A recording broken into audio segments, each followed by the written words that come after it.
You want the Batman, Spider-Man and Superman to fly right from the scene 1 to scene 70. So when you go to watch a horror film, the whole idea is to get scared.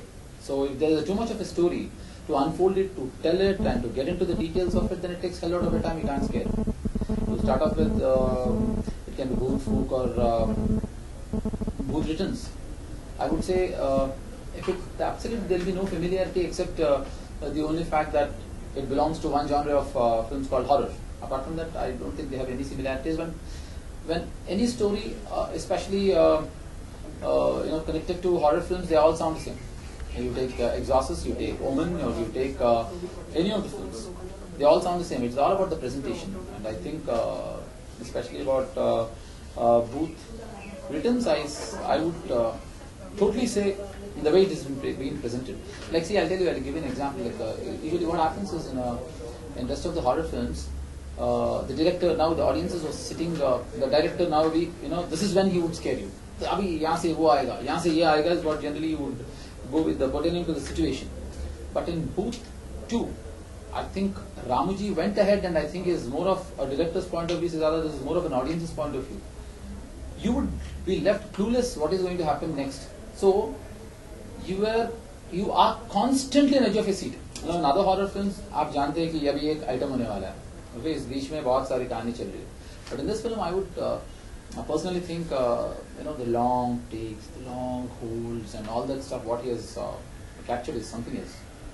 And I don't know why people, when they make a 3D film, I have a personal.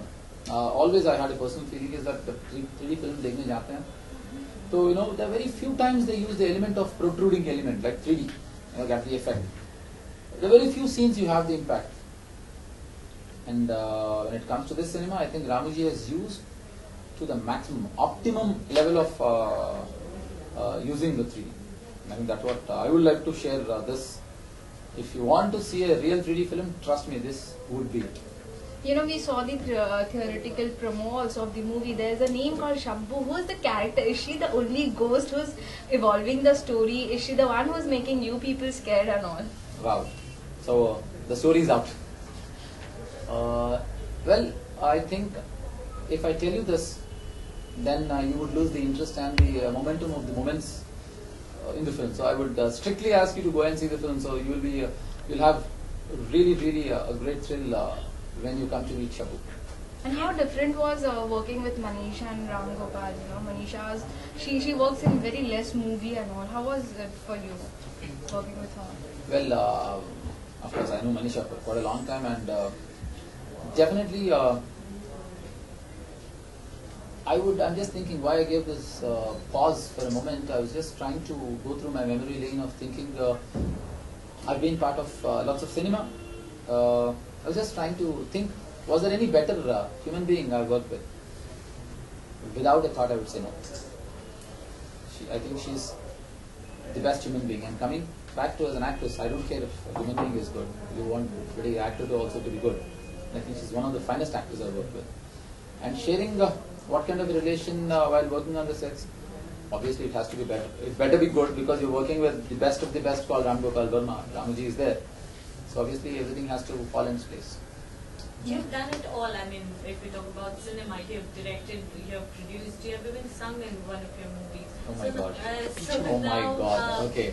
When it comes to Bhoot 2, did you give any tips when it comes to direction to Ram Gopal Verma or something like that? Well, all the things what you asked me, he's the one who taught me.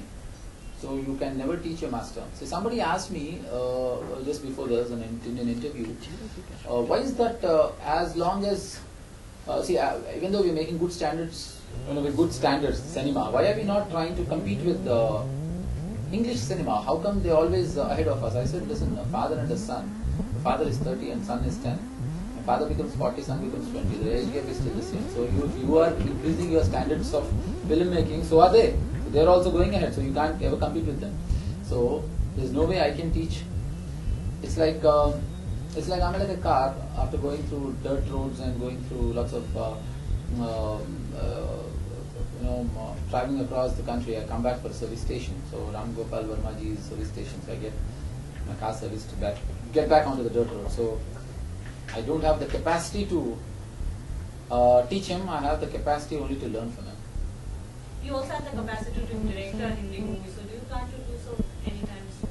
Well, it depends on the capacity of the person who wants to make the film with me. If he's a nice bakra, sorry, he's a nice producer, I'll definitely make it, because as long as the biggest capacity he's got, I like to make a bigger capacity of films.